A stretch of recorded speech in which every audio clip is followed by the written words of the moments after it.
Today I need you to accept the challenge. Today I need you to fall in love with the process. There will be plenty of opportunities to get discouraged, to lose your passion and think that it's not meant to be. But if you're going to reach your destiny, you have to have a made-up mind. If you give up after the first time, or the 5th time, or the 30th time, what that really means is you didn't want it bad enough. There should be something you're believing for that you are relentless. You are not moved by how impossible it looks.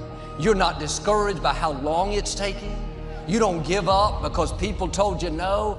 Your attitude is, if I have to believe my whole life, I am not going to stop believing.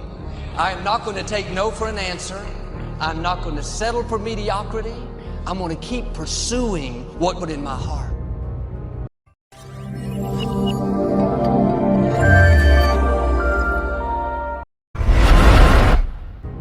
And ask ourselves, what do I really want? What do I really want? And write it down. Writing causes thinking. Thinking creates an image. And you get these images going, you're building a vision in your mind. It's the visionaries that's changed the world. Think of that.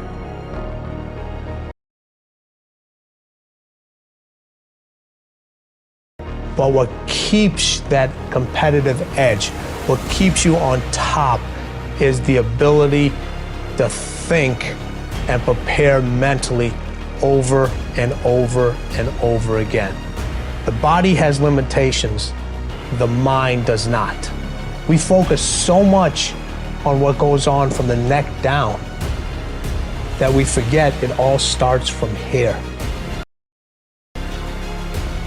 Everything starts from here. If you're not mentally ready,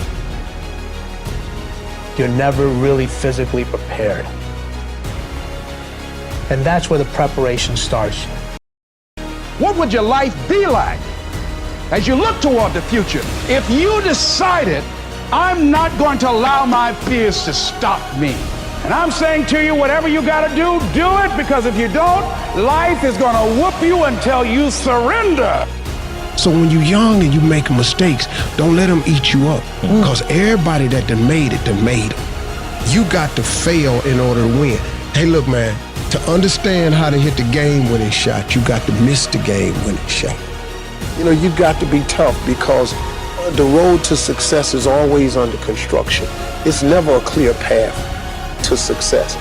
The people who become successful are the people who have a relentless attitude. And you just got to hang in there through the bad breaks, because the bad breaks is coming, but they usually come right before the big break is about to happen. You get a series of bad breaks and it stumbles up a lot of people. My life and my success is to say to anyone, you can stumble, you can fall, you can get back up again.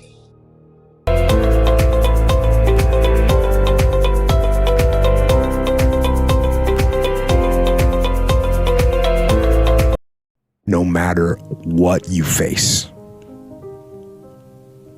no matter how bad it is going to be, when there is a challenge,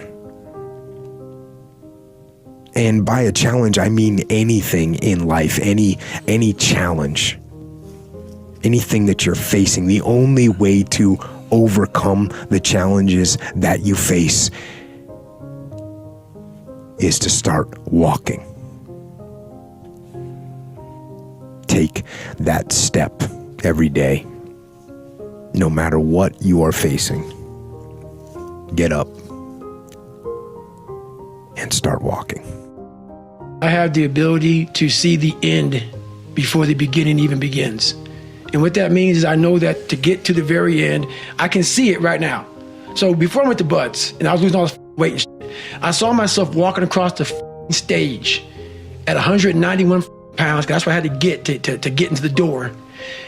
I saw myself 6 months, a year later, wherever it's gonna take me to do it, I saw myself walking across that stage, getting that certificate of graduation from Buds. And I was able to be there at 300 pounds.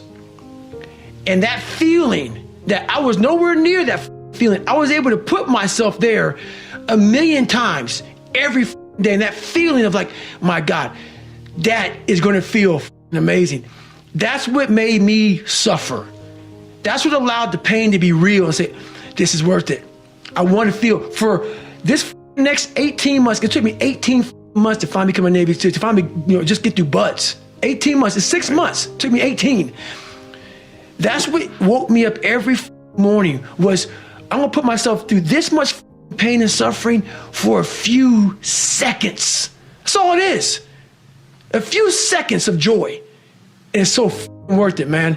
That's what people don't get. So I'm able to put myself at the finish line, even though I have no finish line, but at the finish line of an event before I even start the to say, how are you gonna feel at the end of this? Visualizing is my biggest tool of life.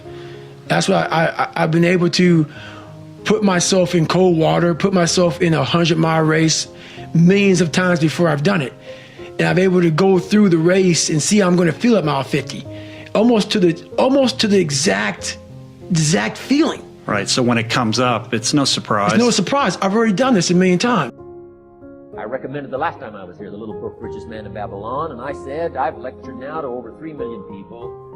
Guess how many have actually gone and got this little book?